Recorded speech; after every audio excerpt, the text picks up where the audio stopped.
भाई साहब नाराज होकर ना जाए तथा गुस्से को जब्त फरमाए।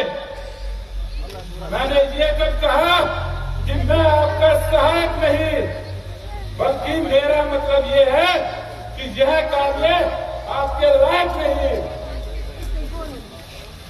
शाबाश मेरे भाई, तुमने बड़ा एहसान किया जो ऐसे अड़े वक्त में मेरा साथ दिया।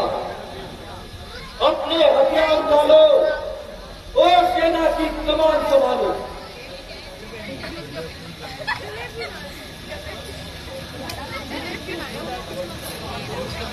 महाराज, यदि आपकी आज्ञा हो, इसी खुशी में भारत को शाही आना दिया जाए। आज्ञा